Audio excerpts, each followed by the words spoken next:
29. 28 seconds. 27. 26. 25 seconds. 24. 23. 22 seconds. 21 seconds. 20 seconds. 19. 18. 17 seconds. 16. 15 seconds. 14. 13 seconds. 12. 11. 10 seconds. 9. 8. 7. 6. Copy. 5 seconds.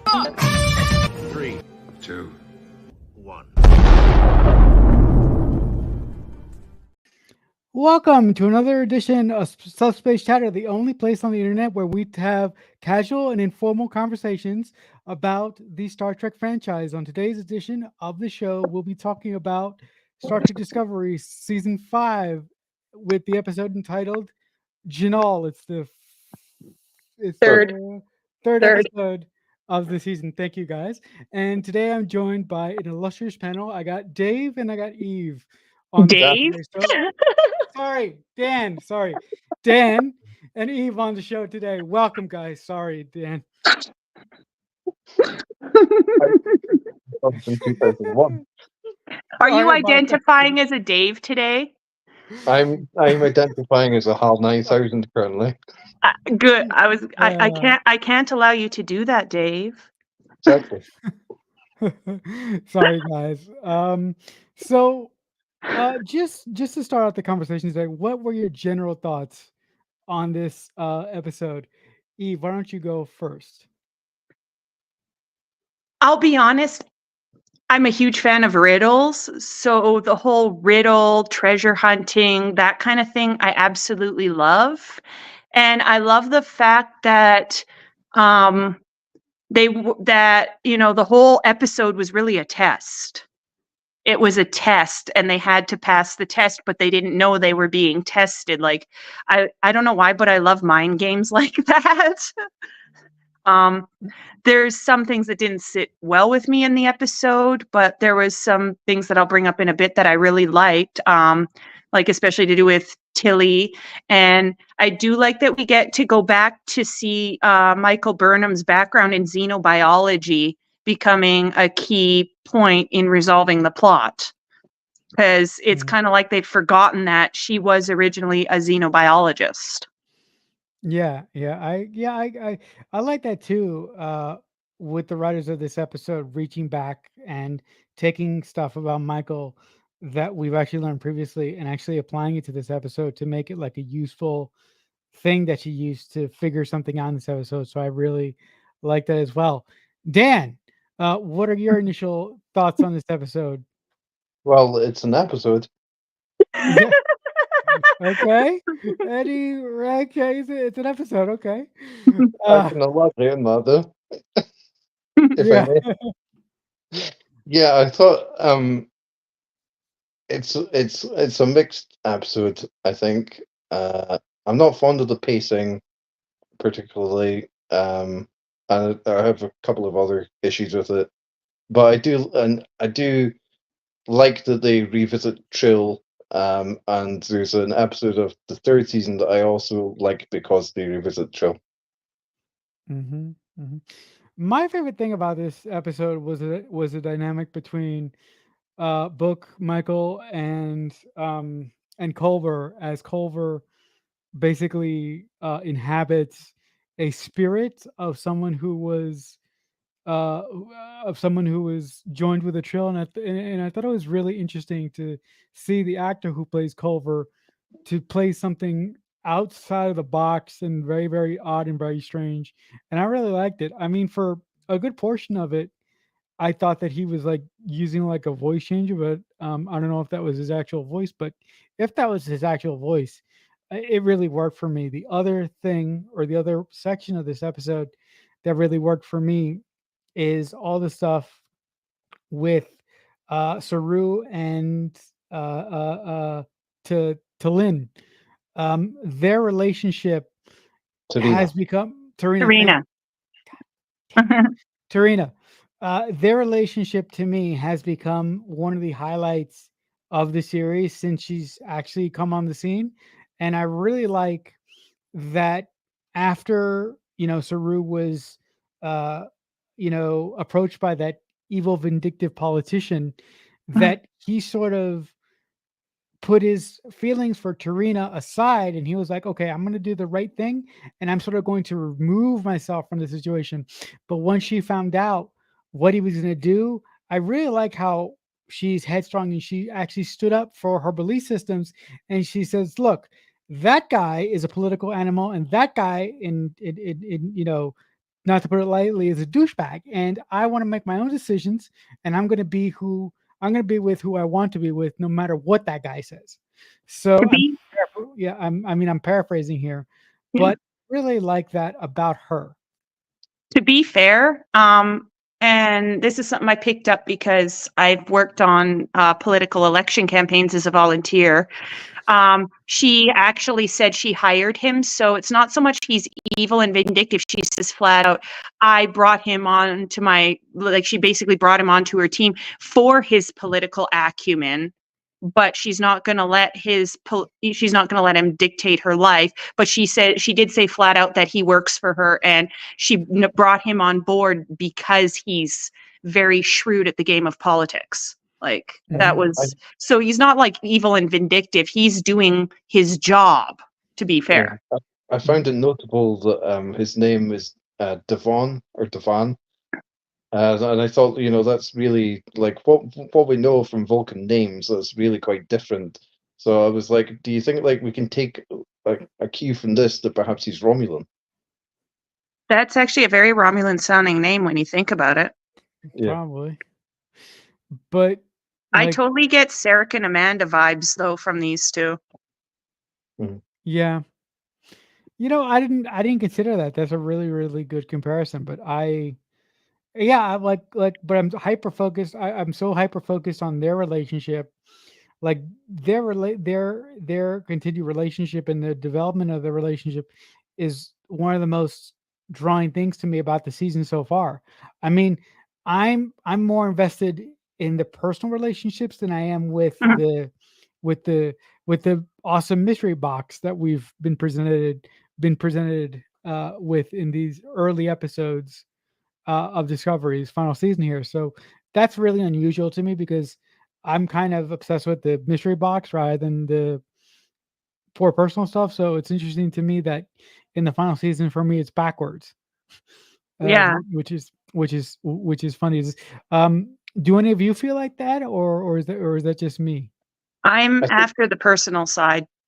I mean, well, it's interesting you said you get Sarek and Amanda vibes. It reminded me that like I've heard on some other podcasts and stuff like that like they've criticized the writers of Discovery and said like it's as if they don't know that Spock was half human and half Vulcan because they're thinking it's so different for a Vulcan to be like together or marrying with a person who's outside her species, his or her species in the case of Sarek.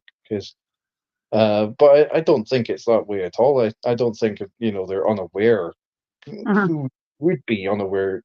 I don't think it's because of the importance of Spock to Star Trek and stuff like that. I don't think it's that the writers have missed that Spock is half human and half Vulcan.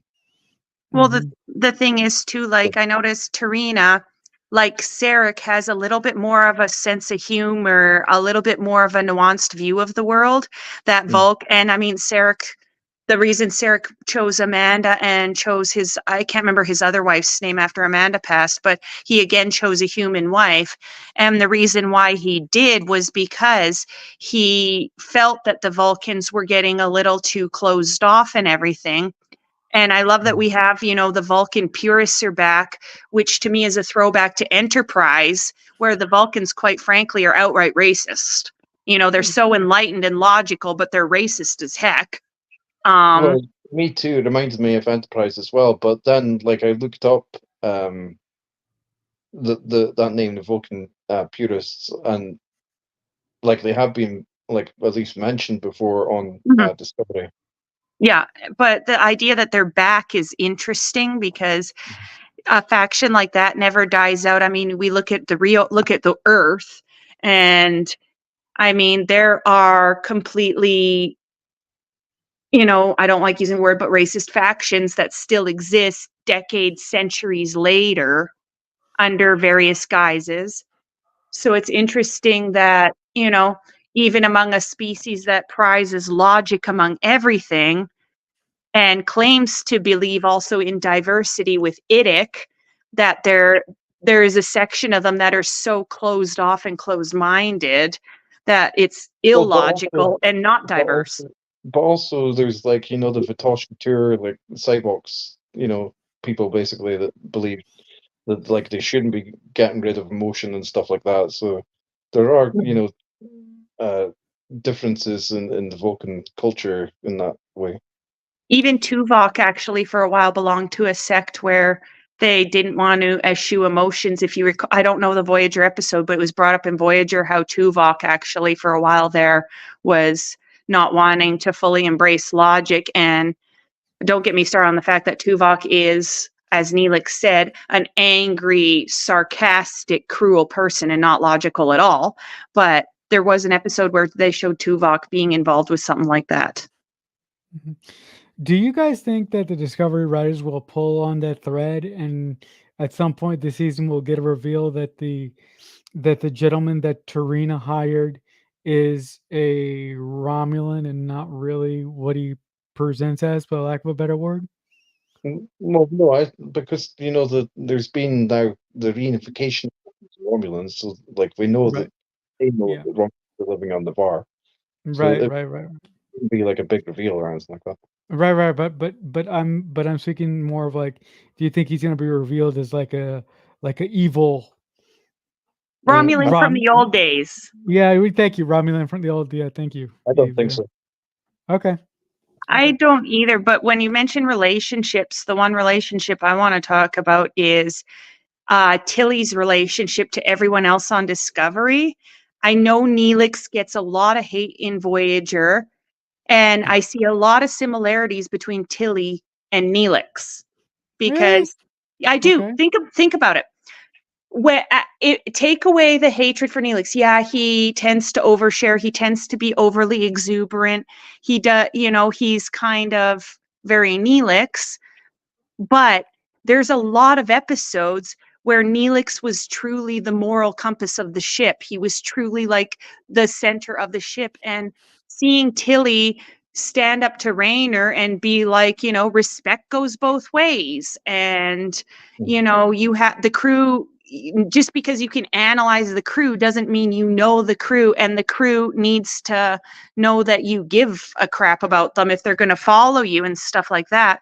Like that whole conversation to me was completely reminiscent of when Tuvok is trying to forcibly integrate the Maquis crew members with Starfleet, and he can't do it. And Neelix is the one who shows him through the plant, and which I love Neelix for that. He always uses a metaphor. He never says it directly, but he shows him through the plant that, when you're flexible, the plant becomes stronger and it can withstand adversity. But when you are inflexible, the plant snaps and it dies. Okay. And so to me, Tilly having that conversation with Rayner, my first thought went right to that episode where Neelix is telling Tuvok, like, the problem isn't the Maquis. The problem is your approach, and you need to step back and realize what you're doing and that what you're doing isn't working. So you need to do things differently if you want to succeed. Right. I actually read the scene differently. I read the scene as now this is up for debate, obviously, but I read the scene as Tilly sort of holding Rayner accountable for the style of command that he is used to. I mean, before he came on Discovery, he was the high man on the totem pole. So I would, if I was Tilly or if I was anybody else on Discovery who had an issue with the way that he was being to everybody, which I will give you this, he was being a bit of an a-hole. I will give you that, but I would give him a little bit more rope to sort of uh, um, to fix to fix his bedside manner with this Discovery Code, because essentially the guy just got there. So I kind of feel that Tilly sort of ran over Rayner without, well, she had provocation, but I just kind of feel that she was unusually hard on him for the way that he was, the way that he, for his style of command, basically. But that's just me. But he's But you also know, not in command. Like he's not, yeah, he's the first officer because Michael gave him a chance. right, But if you remember all the way back to the first season of Discovery, Tilly was one of the first people to give Michael a chance after the mutineer charges and everything right, else. right, And the one thing I like is, I mean, Tilly, we've always seen her be, not always comfortable stepping up. We've not seen her necessarily be comfortable speaking her mind, getting in Yeah, people. She's very non-confrontational. yeah, But right. so it reminded me of, like I say, Neelix, and it reminded me of when Neelix told Tuvok flat out, "You aren't logical. You are yeah. sarcastic. I, You are mean. You are yeah, I see your cruel." point. I see your You- point with that, but I think like Tilly's always reminded me of Barclay personally, and I was thinking like this, like you mentioned relationships, and I think this episode, in so many different ways, is about relationships. Mhm. And also, like I've seen talking about Rayner, I've seen like some fans online likening him to Captain Jellicoe. But I do think Sure. he's lenient to Jellicoe. Uh, I've heard um, people compare him to Shaw, but I will disagree on the comparison to Shaw because Shaw was a different. Rayner wanted command. Rayner loves command. He loves being in charge. Shaw never wanted it. Shaw wanted to be a grease monkey from Chicago. yeah. I will rail against comparing. I will rail against comparing Rayner to Captain Jellicoe. I don't, I don't think he's that. I don't think he's that hard of a individual in the Agree. role that he has right now on Discovery. I just really think that he is uncomfortable with his new surrounding, and it's going to take him a minute to figure out how they do things on the Discovery. Once he figures that out, I think that more people will come to understand the way that he chooses to communicate with them, and whether they accept that or not is up to them. Yeah, I think it could be. talking about characters who are trying to figure things out. I was really surprised, and I know I'm not the only one, because also the reviewer for the website that I'm editor of, warpfactortrack.com, also pointed this out, and I never said it to him. Which is it's kind of seems kind of odd, Saru like basically struggling with the ambassadorial diplomatic stuff that he's doing when he's already done that. Yeah, yeah, but yeah, but he's. I mean, Saru. I mean, God bless him. God bless Doug Jones and anything that he does. But I've never wanted to see Saru in the quote unquote politician role. I've never been comfortable with that. I've always wanted to see Saru with Michael in Mm. cahoots together on the Action, Saru. yeah, Action Saru. Thank you very much. Action Saru on the Discovery. Basically like Picard and Riker. Um, so to me, seeing him try and find his footing with his new diplomatic post. I understand why the writers are doing it, and it completely makes sense from a story perspective. But for me, that stuff is sort of on the back burner, and sort of the relationship stuff that Dan just pointed out is put up to the front. But to be fair to Saru, I mean, his whole character arc is literally a character who in a way he's a fish out of water and always is. He's the first of his race in Starfleet, and they told how difficult it was for him to even get away from his home planet to even become part of Starfleet. There's the Mirrorverse aspect where his people are literally a delicacy, which is kind of cannibalistically gross in my opinion. But I mean, Saru never even expected to survive as long as he did because of his people. Like when he goes through, I can't remember the word for it, but when he goes through his like Kelpian, Sahara. The yeah, horror, yeah. his That Kelpian puberty or whatever there, and he honestly thought he was going to die, and then he got past that point, and when he learned the truth about his people and how their society really was, like, he's constantly been somebody who he set We've been foot on a bullied. path without knowing anything about where that path was going to take him. And in a way, I see his relationship and the challenges of the relationship with Tarina to be the same thing. Because like he said, I've never had this kind of thing with somebody I cared about where I've been that worried and stuff, because everything to him, he's almost like a newborn baby where everything is always new and he's just trying to adapt as best he can as he goes. Well, I Right, don't right. think it's just that. I think he's eager, for those opportunities and to develop, and also is thinking about how, like, he's arguably different from Riker in that, Riker was offered all these different commands, and he was like, "No, I want to stay on the Enterprise," for many years until, like, Nemesis, but that's another story, and until the Titan.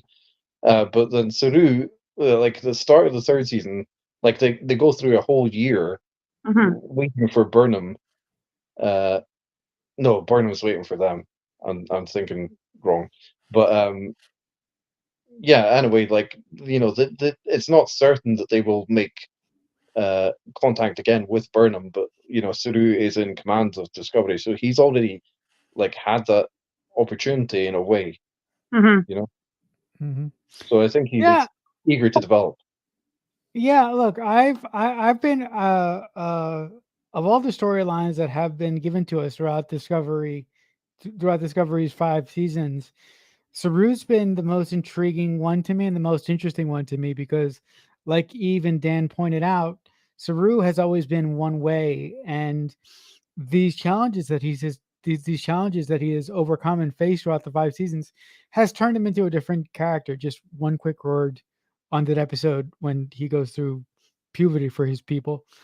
I don't know what this is about me, but I get such joy watching the crew in that specific episode sit around a table and Saru sip Kelpian tea and be sick. I don't know what it is, but that's like just such a cool, sweet moment because up until then we hadn't got a moment like that before. Saru is definitely the Discovery Nog. Yeah, yeah. Okay, okay. Oh, Think about it. He's I the think first of his kind. He has literally gone against everything he was raised with and knows. that is true. He's proven himself over and over again. Yeah. Mm-hmm. And he's developed some, habits and things that would not be, common to his people. Like when you Right. mentioned the tea, I was thinking about how Nog discovers a love of root beer. I mean, and we're talking a guy who eats worms. So, like, Right, yeah. I think there's some comparisons between Saru and Jar Jar Binks. what? Right. No, Dan, you're gonna No. give me a heart attack now. Don't do that to me, Both, man. like, Come on. gangly aliens, and come from, like, at least somewhat like water-based species that then go on Okay. to do diplomatic duties. I know, but Jar Jar Binks is a moron and Saru's got a brain. Yeah, no, but with that being said, I just want to back up what Eve said. Jar Jar Binks is a moron, but I totally, but totally, I totally see the angle that you're Yeah. coming at the argument from. Then Yeah. I do, but I just don't agree, which is The fine. difference is Jar Jar Binks also brought down the entire Galactic Republic with his diplomacy, and Saru actually managed to pacify a bunch of grumpy aliens at a table. Well, I didn't say that. I didn't say that there was, the analogy was perfect, or Oh no, all the And I Jar was just Jar like, Binks was I mostly said CG, as there far as I are know. some similarities. But Right, it's funny you bring up Jar Jar Binks because as far as I know, Jar Jar Binks was mostly CGI. Whoever, like, he was CGI'd onto the actor or whatever. Whereas Saru, he has that weird, like I mentioned earlier in the chat, he has that weird, like, no bones, rubbery walk. And Yeah. that's something the actor just does himself. It's not CG. He literally just knows how to do that walk. And it's like, Yeah. That's impressive. If either of you watched the Ready Room episode, I think it was the most recent one. Doug Jones actually teaches Will Wheaton how to do that. Yeah, in the in it's in amazing. in the halls. No, but but the funniest thing is in to go a little bit further on the walk thing. The funniest thing I remember when I saw the Discovery cast for the first time together at Comic-Con, one of the first questions that was asked of Doug Jones about Saru is how he walks. And Doug Jones got up and he said, it wasn't really specific. Like I read a bunch of stuff based on my character, but they never really said how he walked. So I kind of just invented the thing, and that's what I've been doing. I gotta say, Doug Jones is definitely an incredibly talented actor. Like, I mean, Yeah. for a guy who's like, even he said in an interview once, and I'm paraphrasing, for a guy who's always, you know, the tall, skinny guy covered in a mountain of prosthetics, you know, to the point where he's unrecognized. Like, he's a talented actor. Like, the way he moves, the way he does things, like, it's incredible. I mean, I'm not being just a fangirl here, but I'm literally in awe of that man's skill because Yeah. there ain't many who could do what he That- does. Mm-hmm. And he makes it look so natural, but I don't know about you. I was actually trying to imitate his walk and I can't do it. Yeah, if I try to imitate his walk because of my disability, the first place that I'll be going is the floor. but the people that can do it, more power to you. If you can do it, or if you can try it, more power to you.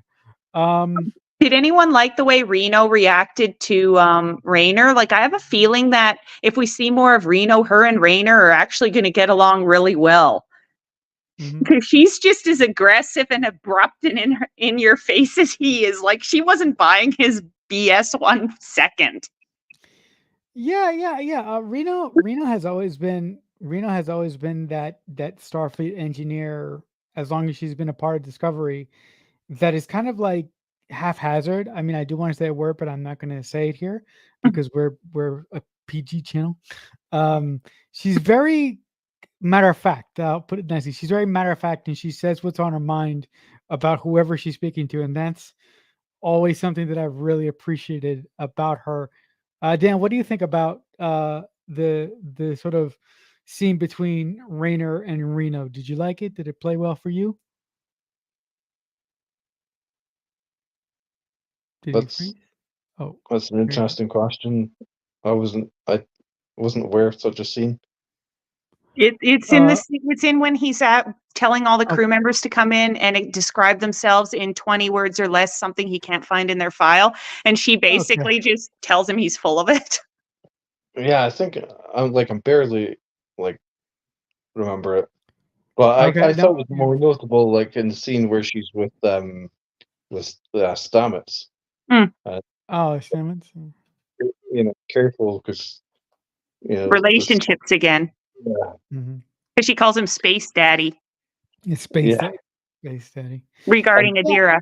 prior to that as well, when Stamets just says like "send in my love" and like is completely unaware of like they're gonna have the breakup that they have the Adira and Gray proceed to have on. But Yeah, that's Stamets' character from the start. He's always been slightly oblivious. If it's Mm. not science, he's kind of oblivious.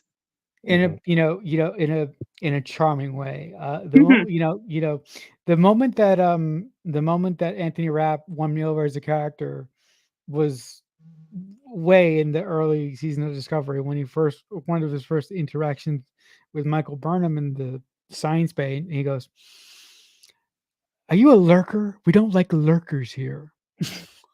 Like, I go, like, that's love that. awesome, I lurker. I actually had, like, when it comes to Stamets, I have two favorite Stamets moments. One was this season. I think it was last episode when they're looking for something like older wire technology or whatever, and he looks at Culber and he's like, "You married a pack rat?" Yeah, you'll find one. Mhm. You'll Yeah, find which is funny. But the other scene I really like, and I've gotten in trouble for saying it, I like the interaction, and I can't remember if it was last season or the one before, when he's with Adira and he mispronouns Adira, Oh, and that's Adira corrects him. And I was yeah. just talking about this with a friend of mine. I was talking about this with a friend of mine who's also in Starfleet, like I am, and he actually agreed with me on this, that it was really neat to have that interaction played out with the mispronoun and them just kind of like, oh, I'm sorry. Like, yeah, I'll go. Yeah, I will respect that going forward. It was really neat to have that scene played out by two LGBT actors playing LGBT characters. Like, to me, that was actually one of my favorite Stamets moments. Because again, it plays into his charming obliviousness. But at the same time, you see a lot of the foundation of him and Adira and their eventual relationship with him as Space Daddy, as Reno calls him. But, like, I was really hoping that he was going to be in the away team to chill, but he wasn't. It wouldn't make sense. Culber makes sense, but him not so much. He would be bored. Yeah, my only true disappointment this episode is with how they ended the potential relationship between Gray and Adira. I feel that the writers woofed on that relationship so hard. You have no idea how upset that makes me. And there, Sorry, what?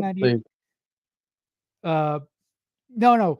They for me, they missed an opportunity to really build up that relationship to be something really special on the show.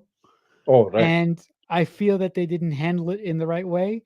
So with that being said, I do feel that the emotion that we were supposed to feel when, Adira and Gray had that last conversation on Trill, and they decided to part from one another, really, really annoyed me to no end, because I'm like, oh, this would have worked so much better if you would have built them up last season. Like, I'm going to counter you here, Marcelo. I see your point, but I'm going to counter you. And Dan, you will know the episode better than I will. okay. I think it was The Next Generation. It could have been Deep Space Nine. I'm not sure.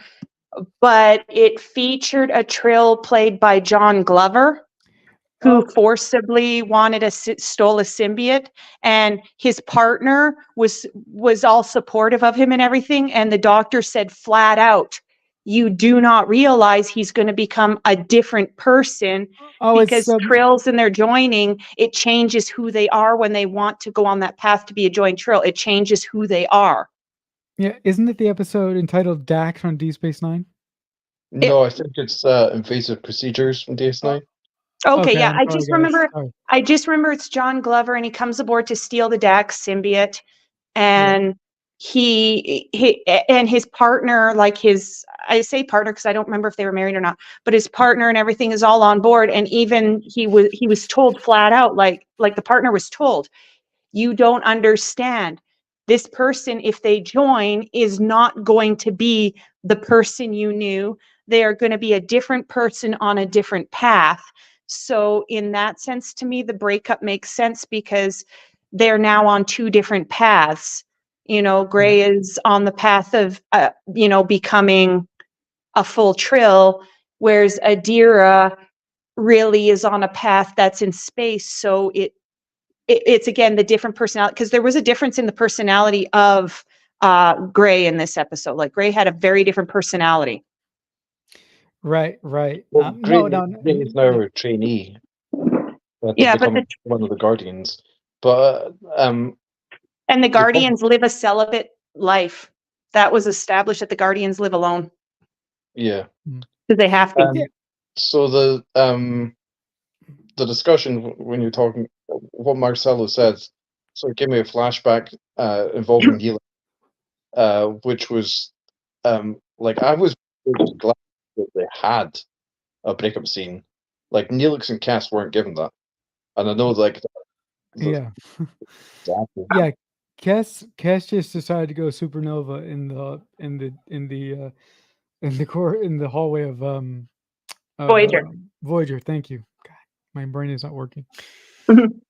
I mean, and I did see something online where somebody was saying, oh, Discovery is giving into the anti-woke people and torpedoing that relationship. But I'm going, yeah, but the best relationship they portrayed on Discovery is literally Stamets and Culber. Yeah, but Yeah. yeah. Look, I see where both Eve and Dan's points are coming from, and I agree with them. But I do feel that there was a way to lead up to this moment that would have played better for me as an audience member if I would have seen them have more have more of a relationship kind of vibe instead of being told that most of the time. You I know, also I wanted wonder. Sorry. no, go ahead, Dan. I'm sorry. I also wonder how the Spore Drive is going to figure into this. Black alert.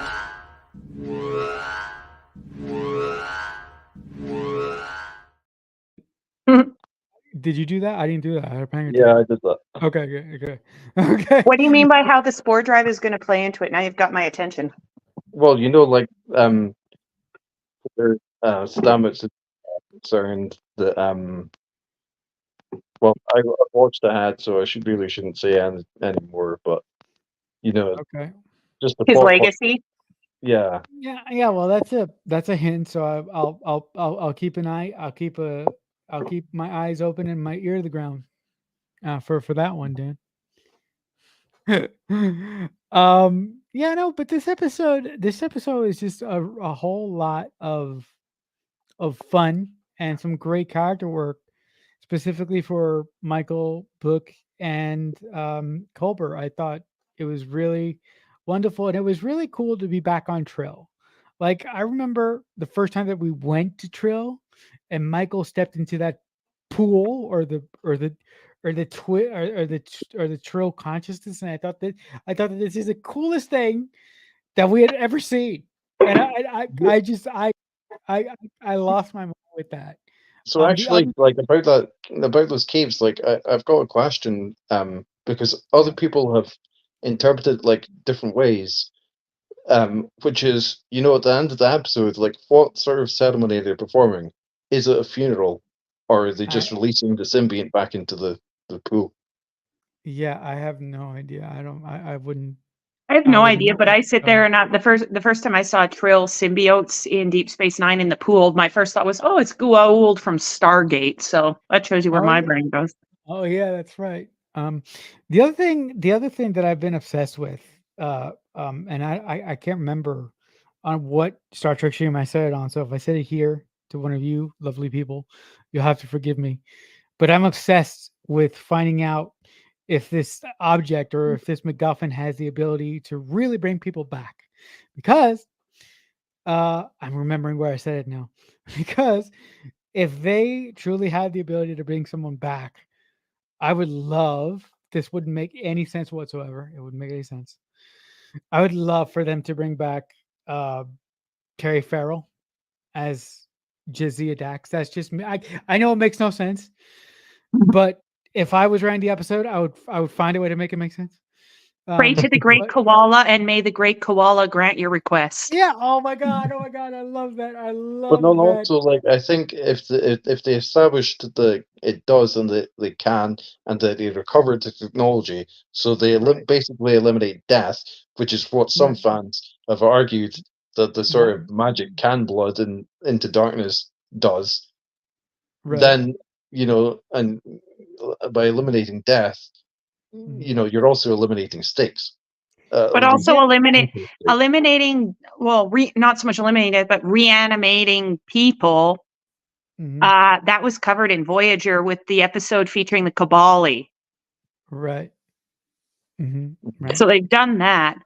Yeah. I have to ask this because this did not surprise me in that ceremony at the end. This totally did not surprise me. Were either of you surprised by the fact that Maul was there?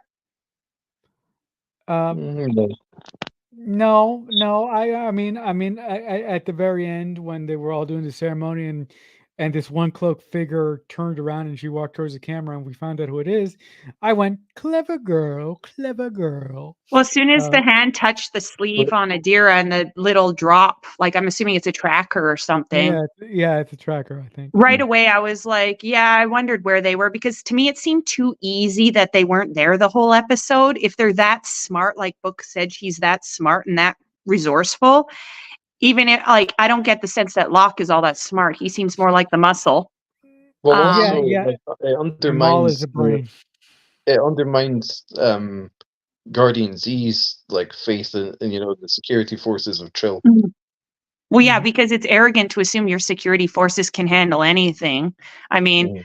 the Federation, like Q even said, their arrogance is why they needed to meet the Borg, because they were so arrogant thinking that they could handle anything until they met the Borg. Right. Yeah, no, I saw it as, look, they're the two of them actually serve a purpose, like Maul is the intelligence, and the other dude, I just forgot his name. Locke.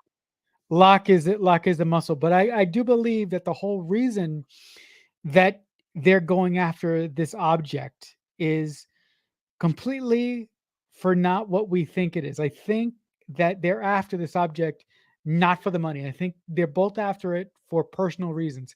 I think Locke is sick, and until I'm shown otherwise, that will be my theory. Because yeah, I can't wait for the showdown between Maul and Book, because we know that Maul and Book have a past. So I can't wait to see that showdown. Right, Like, I haven't watched ahead. Like, I was shocked. I was like, "That's who you're establishing Locke as." Wow. So okay. I can that's coming up. see where Marcelo's coming from. Like, there's something like There's something not right about that guy. yeah, there's some, and I'm not just saying his intelligence, because he's got the intelligence of a Packled, but because let's face it, Maul wears the pants in that relationship. But if you notice, Maul is excessively protective of him, Yeah. like very motherly to him. So I can kind of see where you're coming from, Marcelo, that maybe there's something seriously wrong with Locke, Mm-hmm. because just Maul, like Maul's affection for him isn't just that of a girlfriend to her boyfriend. There's something else going on. But the fact that Book also mentioned that the loss of her mother had a completely negative effect on Maul, I could see that factoring in too. Yeah, I mean, yeah, anything is possible. I mean, if only we had somebody here who looked up ahead, but that's a story for another time. Um, sorry, I crack myself off sometimes. But yeah, I don't have too much more to say about this episode, except I thought it was really fun. Do either of you have points that we haven't really discussed yet that you want to bring up? I thought it was a really good episode for showcasing like the acting abilities of Wilson Cruz. Yeah, This guy really works out. yeah, Yeah. Playing both Culber and then Jinaal. Jinaal possessing Culber basically. And I Yeah. thought it was really cool that when that happens, like Jinaal goes into and Jinaal being the first host of the big symbiont, which I thought was really some aspects I thought were really interesting to do with like Bix is so old that he's eager to rest, and so is Jinaal, or so is the current host. I can't remember her name, but the current host of the big symbiont. And then also I thought it was cool that when Jinaal is occupying Culber's body, that Jinaal goes into like the details and specifics of that they like had this project involving Dr. Velik from like the first episode, the Romulan, as well as Jinaal, to cover up, like it was during the Dominion War, which I thought was a cool reference. And then to cover up the project because a member of the team died from trying to use the technology. Do you think like the efforts that they employed and to try to employ and the clues. Do you think they're too difficult or too easy? I think it fits because we've seen the theme of scientists railing against the Federation and other military powers, taking technology, aka Star Trek 2 established that, because you see Kirk's own son is going, we don't want the Federation to have this technology. We don't want people to have this technology. We want it for science, but it's not going to be used for science. So, I mean, we've seen that theme recurring through Star Trek, where there are scientists who are literally going to do whatever it takes to keep keep technologies out of other people's hands because it's not going to be used for science. And we've also seen that with the Discovery being covered up. I think I think their explanation of the science of what they're looking for makes sense. I don't think that they're making the clues that they uncover relatively easy to understand. I mean, as a as an individual who spends half my life thinking about plotting certain things in a good way for entertainment purposes only, I'm Sure. very aware. Sure. I'm very aware of how I how I how I structure everything. So I do think that the Discovery writers this season have done a good job at doing that. But hopefully that continues. Hopefully that continues. Are you guys surprised that the whole journey was a test? No, no, that's very Indiana Jones and the Last Crusade sort of Oh, deal. yeah. Okay, yeah. The cup, the Holy Yeah, Grail. the Holy Grail. But before that, if I just could, before Mhm. that, Indy actually has to go through, I think it's 4 tests of his actual faith as somebody who's brought up Christian. So not only that, but he has to go through that stuff of actually believing in God, and then he has to do the thing with the Knight in the Cup. But yeah, I thought it was a very very cool idea for the writers to put in there that this whole episode was actually testing to see if the individuals on the Discovery were really worthy of going on this quest. I will say, And then, though, I did find the creature, I can't remember what they call it, but I found the creatures to be massively overpowered and unrealistic. I mean, Yeah, they remind me of the bugs in Starship Troopers, if that I makes didn't find sense. it. Yeah, I get that. But they didn't strike me as unrealistic, especially like when we see like the Lamachia on Vulcan and stuff like that. You know, mm, well, Maybe it's really, just because we haven't really seen Trill. Maybe it's just because of that. yeah, But they seemed like they had too much powers. yeah. I thought yeah, it was interesting, and it struck me as odd. Basically, like the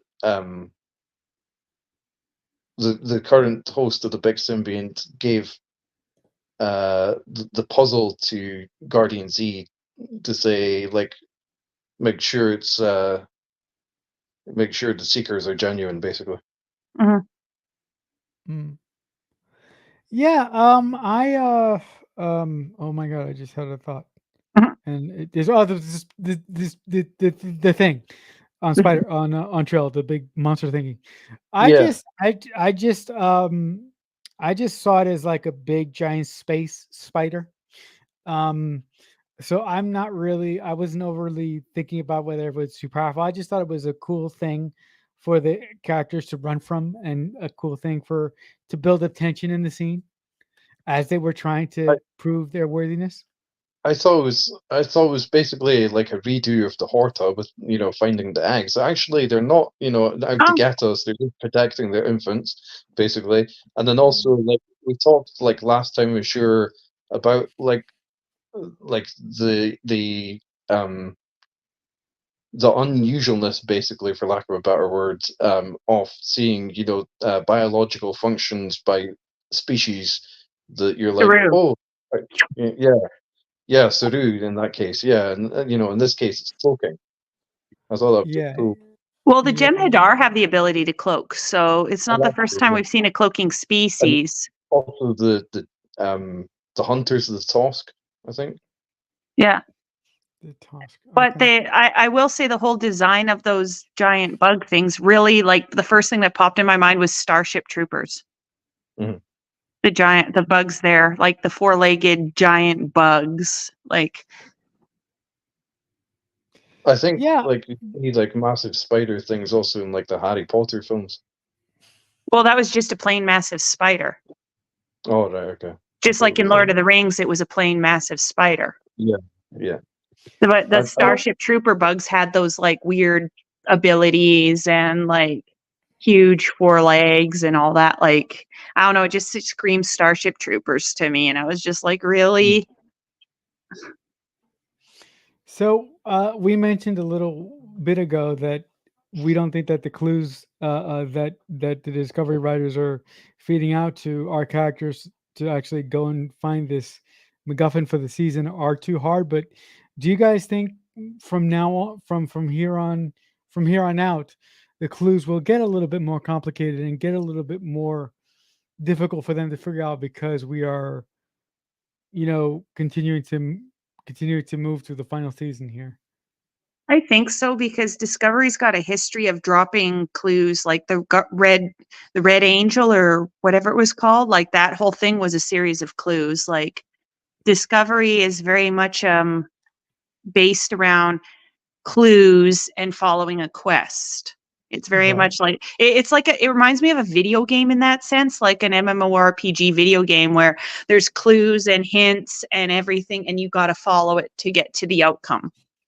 Right, right, right, right, The right. Red Angel, the fan reaction to the Red Angel, and you know the seven signals being um, detected across the galaxy at the start of season 2 has really frustrated me because, like they say, like light takes time to travel, but at the Mhm. same time, like fans don't seem to be understanding that. Okay, like that's okay. I obviously accept that's the fact, but also it doesn't say like, oh, we detected them all at the same time. Mhm. You know, it takes quite a while, you know, to gather the information about the seven signals. Well, it's like what is the statistic that if our sun blew up, it would take 8 seconds for us to notice? Mm. Yeah, when it comes to what people have said about the Red Angel, uh, you know, since season 2 aired, it's pretty crazy when you really think about it that much. But I do agree with Eve that Discovery is a show that really relies on clues and really likes the idea of being a live action MMO sort of style thing in reference to its storytelling. You know, When we meet Spock, even like when we meet Spock in the earlier seasons and he's going through that kind of mental break or whatever, he's literally leaving clues that Michael can follow to try and understand. right. Yeah, yeah. No, but I really hope that as this mystery gets deeper and deeper and deeper, and it actually gets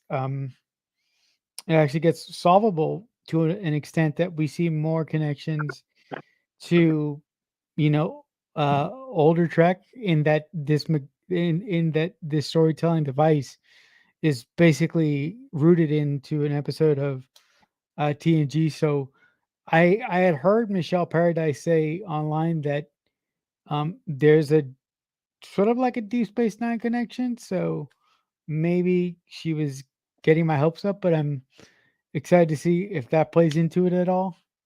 Well, considering the progenitors are literally look like the founders, and it was played by the progenitor was played by the same actress in TNG as played the female lead of the founders. I believe it's the same actress. Yeah, Um, Celine Jans. yeah, I could see that being the connection. Yeah. So I mean, if that is indeed the case, I really would like to see where that goes as we move forward here. They tend to But change us all into shapeshifters. but As Yeah. Over or under, before the season is over, Michael's going to get critically injured, and we're going to get like we're going to get a moment where everybody says, "Oh my God, it's the final season, and Michael is going to die." Uh, um, until at the last moment that she's, miraculously healed by something. The great koala will provide. Also, great going call. forward, like we've had recently some news stories come out that like Lower Decks is going to be have a fifth season and then end, and that Don't Strange. say it. Sorry. I know. The day that last episode airs, I'm going to the bar and I'm drinking my face off because Lower Decks has been like, honestly, I need a laugh. I watch Lower Decks. I'm depressed. I watch Lower Decks. I'm stressed. I watch Lower Decks. Like Lower Decks is just pure candy for the brain of the Trekkie. Yeah. Also, that Strange New Worlds will have a fourth season. That's Do we great. think they'll get a fifth? Yeah, I think so. I think a lot of fans now are saying that probably will have a fifth season. Yeah. Also, I with Lower Decks being sadly canceled, and Discovery being canceled after 5 seasons, I'm really getting this idea in my head that new Star Trek, at least for the foreseeable future, will only have like a max 5 seasons. So the idea that I had in my head previously, going that, oh, this is gonna run 7 seasons, and that's gonna be the status quo, what it has been, is not really feasible now. No, because I mean, original was three seasons, and it was only going to be 2 because they canceled it. I mean, then we have the classic 3 that everyone talks about, which were all 7 seasons, and Deep Space Nine overlap both of them. Enterprise was 5 seasons and canceled. Lower Decks canceled after 5. Prodigy didn't even make 5 seasons, although it's been picked up, but who knows where it's going to go. Like, and Discovery, like 5 seasons. I think you're right. They're going to stick with 5 seasons or less. I mean, Picard, I get why they did only 3 seasons. Quite frankly, I think Picard, they didn't know what the heck they were doing, because we had 3 seasons and each one was a different story. And the actors, I get it, are no spring chickens at this point. They're getting up there. So it's hard to, build something around that. But Picard felt to me like a Japanese anime show in that, yeah, there's 3 seasons, but they're only loosely connected to each other. You can watch each season separately without really having a lot of knowledge gaps, because they're 3 separate stories. I'm going to post into the chat a link to the change.org page. They'll post it on Facebook and YouTube. So that's the change.org page for Save Lower Decks. So if you want to help save the program, you can go to that page and Oh, cool. I mean, look. I mean, did no shade on Prodigy, but when everybody lost their minds about Prodigy being saved by Netflix, like I was like, okay, because Prodigy is not my favorite. But if that happened for Lower Decks, I would go to the bar and start drinking. Because then I'm coming down there and we're going to drink together, because yeah, I mean, yeah. But saved by Netflix. It was bought by Netflix, but it didn't need to be saved. Like Netflix, Prodigy. I actually, was told by a good, reliable source that Prodigy is so successful that it was like the first pick that the Paramount chose, because there was a high degree of probability that another buyer would pick it up. So that's why it was chosen. And then I didn't actually realize how extremely popular it is.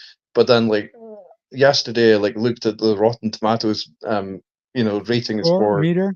The Prodigy. Yeah, the different meters and different statistics about it, and it's really popular. Yeah, I could see that, because I mean, to me, I call Prodigy, Star Trek with a Star Wars skin, because the animation is quite bluntly exactly the same as Clone Wars and Rebels.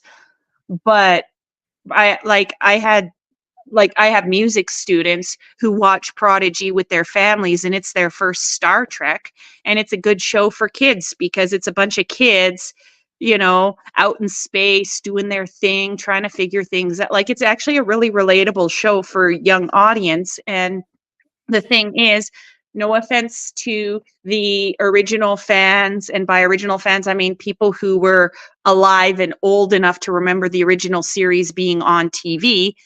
No offense to them, but we do need new, New blood. younger fans to keep things going. Yeah, we need new blood in the coffers to ensure our survival. That Yeah. sounds oddly strange. We yeah, we need Ketracel White to keep us going. Yeah. Yeah, but I'm gonna indeed visit that page that Dan put in the chat Mhm. to see if I can help out Lower Decks. Is there anything that either of you want to say as we wrap up, or do you guys want to keep chatting for a while? I don't have anything. Okay. Dan, do you have any? Like I quite enjoy. Like I wouldn't say it's my favorite episode. Um, I think your exact words were, "I will rip on this episode." Well, Okay. like I watched, the Next Generation episode, The Chase, Mm-hmm. straight before like the first 2 episodes of season 5 of Discovery, and I thought like to me there seemed a massive sort of change of pacing between them. Maybe it's older Star Trek was especially It, that episode. it's slower. Probably it was a lot slower Mhm. than the first 2 episodes of Discovery, and I think Right. Discovery is like then pitching down the pacing in like the 3rd episode. It's not so frantic, not so hectic, so maybe Mhm. it does fit better with like the Next Generation sort of pacing. Right. Mhm. Right. So I guess like I'm coming to have slowly but surely having more of a sort of value, A grudging value respect. it more. Yeah. A grudging respect. Yeah, I do still like that when they mention Picard in this episode, they just mention it like, "Oh, Captain Picard, like he's no freaking big deal." Like, I'm sorry, but because Captain Picard seems to be among fans, in some cases he's seen as more of a god than Captain Kirk, or he's seen on that level as Captain Kirk. I love it when we just get Picard referred to as just, "Oh, Captain Picard," like he's nobody important. I'm sorry, I love it. Clearly, like they're way below, according to the future depictions, and like Miles O'Brien. Mhm. But yeah, It's it's just funny it's seeing not like Picard. it. I think it's why I like Captain Shaw so much, when he literally took the wind out of Picard and Riker's sails. Like, I don't care who you are, doesn't mean anything to me. Like, Yeah, just a quick word on Picard season 3. That season just gets better and better the more I think about it. And when I watch it, I'm like, why couldn't we have gotten this for the first 2 seasons? Like, just Oh, please, no. the funny Yeah, thing is, please, I called it on a different podcast. I called it before they even made the big reveal about Jack Crusher and the Borg Yeah. thing. I was the one who I actually said it well into right away. I was like, wait a sec, scientifically and logically speaking, because I think about these things too much when I can't sleep. I was like, it totally makes sense, because you can't fully remove Borg technology, and men, unlike women, keep making reproductive cells all through their lifespan. So Picard's would have been affected by Borg, therefore he had Borg juice in his baby batter. Right. It totally made sense to me. But I had people laughing at me and making fun of me. And I'm like, no, but it's scientifically, it's sound. And then it comes out, that's the big reveal. And it's like, oh yeah, want to apologize. Yeah. Yeah, when I say I just want to clarify. I would have really appreciated if the first 2 seasons of Picard had the feeling Mm-hmm. or the feeling or the care that Star Trek Picard season 3 had. But Personally, I think season 2 of Picard is perfect, so it doesn't need to change. okay. Good for you, Dan. Good for you. My big issue with Picard was how gory some of the deaths were. To me, they were unnecessarily violent, like Icheb's death. I was eating dinner and I did not So, expect that. so how do Oof. you? So how would you say that relates to like Discovery season 5 or this episode in particular? Like, In general, I are you find glad? Discovery is more bloody too. Like, other than Lower Decks, which is just pure comedy, and Prodigy, which is G-rated, I find all three of the other new shows like Strange New Worlds, Discovery, and Picard, I find them way more gory and bloody and like Also, more willing to show that kind of violence than the original shows. I mean, you look at the phasers used in the original shows, and only Klingons and Romulans had ones that resulted in something disgusting. Federation phasers, bzzz, you disappear. Like, there's no blood, there's no gore, there's no um, nothing. try telling that to the episode conspiracy. But okay. Conspiracy is a little gross, but I mean, Yeah. it's that one's more of a one of, because look at for the most part, everything is just bzzz, phaser, they disappear. Like, it's the disruptors that the Romulans and Klingons use and stuff like that that are gory. And then Discovery, in the first season, first or second season, we have Leland's brain juice on somebody's boots. It seemed a little over the top gory to me. Oh, Season 2. wow. That's I forget which look. season. I just remember that, and I was like, Yeah, look, I will agree that this new era of Star Trek is unusually bloody for a lot of folks who aren't used to that type of thing in Star Trek. But for me, personally, it's just for me personally, I think they do it in specific spots to heighten what they want the audience to feel. Do you think? Were you surprised? That in this episode, the Adira and Gray, like having gone through the sort of breakup chat, they're then showing holding hands at the end. With all the issues that I have with that, that doesn't surprise me that they haven't gone through that. Mm. I wish they would have, but apparently they didn't go through that. I do see the breakup as being something mutual. And in a sense, to me, that makes it more of a mature relationship because they're both very young characters, to be fair. The actors involved are quite young. The characters they portray are quite young. But the breakup overall, to me, what I liked is that it's a very mature breakup. Like, it's not like, most of us who have had breakups when we were younger probably had dramatic breakups and everything else. This one's very mature, where they're just saying like, okay, maybe this, and it's not so much that they came together knowing they were going to break up. They didn't come together wanting to break up, but it's more like realizing like we're on two different paths. Sort of like Riker and Troy broke up before the events of Next Generation because they were on two different paths, And also, I think like that. Like, I've wondered why, like, Picard never went back to Anish from Star Trek Interaction, but maybe similarly they realized, well, we're just on two different paths, so it would be too difficult to make it work. Yeah, the one Star Trek breakup that's never going to sit well with me, and it's not even an official breakup, isn't even Kes and Neelix, because the two of them I never thought really fit together. The one breakup that never made sense to me, and it's not even a breakup, is Laris and Picard. Yeah, that just seemed like they forgot her. Yeah, that to me is like a relationship that never got started in the first place. So I am in agreement with you on that one. Like, it just seemed like they did it as a service there. Like, they should have cleaned that up. That is one aspect of Picard season 2 that I would have changed, because I would have had them kiss at the end of season 2.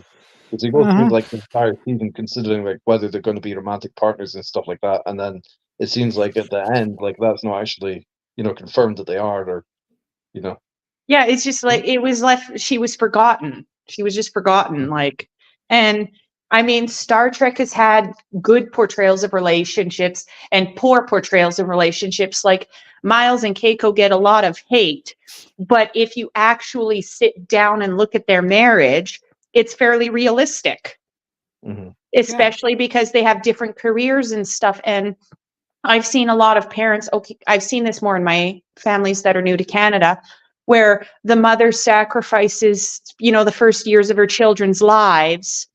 She gives up everything to follow her husband and take care of the children, but then she needs to get back to doing the things that are important to her as well. So she's more than just a mom. She's something else. Like Miles and Keiko, like their ups and downs to me was fairly realistic Like portrayal. I think the same basically about the Saru and Tarina relationship. That It's realistic. It's portrayed. I think it's portrayed quite realistically, but at the same time, like I don't think there's not that sort of like, I don't think you detect much of a spark or a thrill between them, sort of thing. Theirs is not one of those. It's not a firecracker relationship where they're like, "Oh my God, I'm like all over the." Theirs is more of a mature thing. Like they're two people that realize they have a deep feeling and affection for each other, but they're at the same time they're also learning how to, get along based on their different backgrounds, their different cultures, things like that. Tom and Balan is another example. That to me was actually a fairly realistic marriage. I mean, the two of them were will you, won't you for a couple of seasons, and then they finally get married. But at the end, it's actually a fairly realistic marriage. They have their ups, they have their downs, they have their fights. But at the end of the day, they've got, Yeah, going back to what we were talking about at like the start of this review, basically, I wouldn't be surprised if we returned to like the Vulcan nationalists like by the end of the season.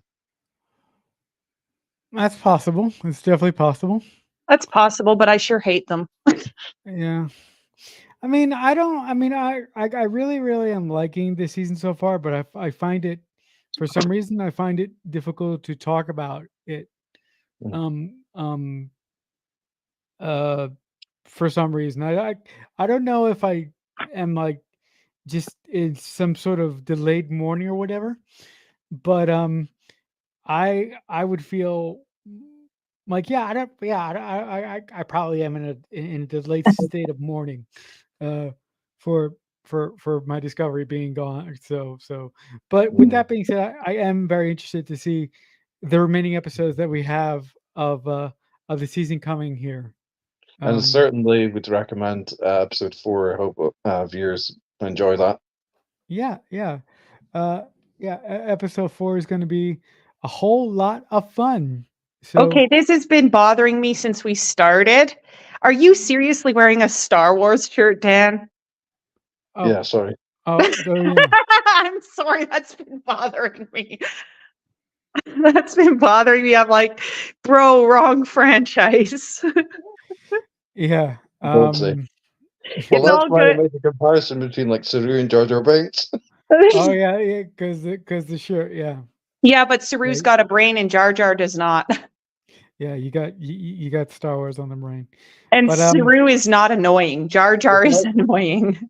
Isn't that like the Tin Man that doesn't have a brain, or is that a completely different franchise as well? The Tin Man has no heart. The Scarecrow has no brain. You're thinking the Wizard of Oz. Wizard of Oz. Yeah. That's what you're thinking. Yeah, I know.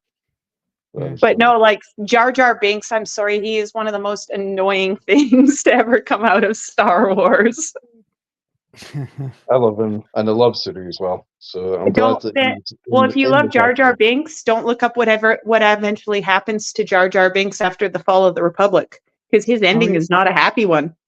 No, probably not. Again, wrong franchise. We're talking about. And on that lovely note about what happens to Jar Jar Binks, I think that this is a good place to start saying our goodbyes. So, if you guys have enjoyed our conversation about episode 3 of season 5 of Star Trek Discovery, in the comments below, if you please, tell us what you liked about this episode or tell us what you didn't like about this episode. But before we go, I would just say, if you like our content, to like and subscribe to any place on the interwebs where we are actually available. It means a lot to us that you come here every Saturday to watch us discuss this lovely, lovely Star Trek franchise that we love so much, even though sometimes we let other things bleed into it as we do.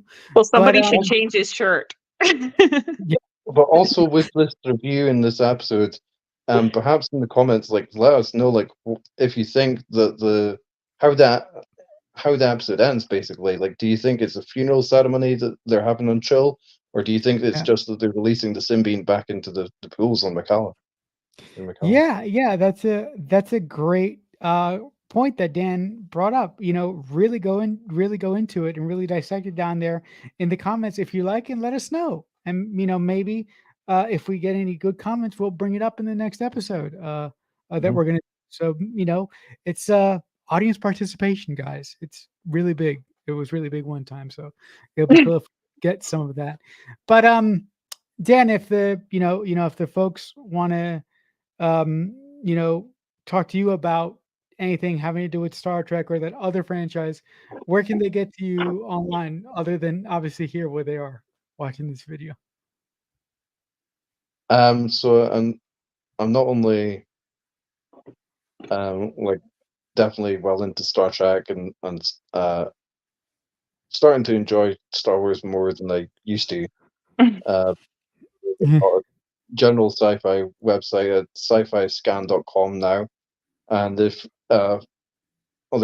people would like to contact me or anything like that, then I can be found through multiple ways by going to www.danlackey.com.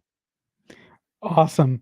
Eve, if the good folks want to reach out to you in any way through the miracle of social media, how can they go about doing that?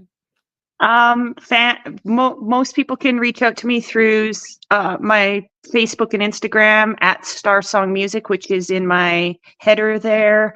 That deals with my music career. I also I am working my way through transcribing and arranging the entire catalog of Star Trek themes and soundtracks. And so if you reach out to me there, I can give you a link to get you the best in Star Trek sheet music that exists. I sometimes do reviews for Dan at warpfactortrek.com, and I also do music reviews and interviews at therogersreview.com for a fellow sci-fi and Starfleet friend, Dean Rogers. So that's probably the easiest way to get me. Awesome. And if you guys want to contact me with anything having to do with the Star Trek franchise, the Star Wars franchise, or any other franchises that I support, you can find me on X. I'm at Creek Fanatic. I'm at Creek Fanatic 88. On my X profile, there's a link. There's a link to a website called Linktree, and that will lead you down the rabbit hole of everything that I do. But again, as we close out here, I would like to say to anyone who's watching this video right now, thank you for watching, and we hope you enjoy. But until next time, trek well, everyone. Live long and prosper. And if you have an issue with the Star Wars T-shirt, like notice also Marcella's wearing a Texas hat. But anyway, next time. What? Okay. Oh, a Texas hat? A Texas hat. I don't know why that would be. At least I wore my Star Trek shirt. All right, guys. We'll see you all next time. All right. All right. Live long and prosper. Live long and prosper.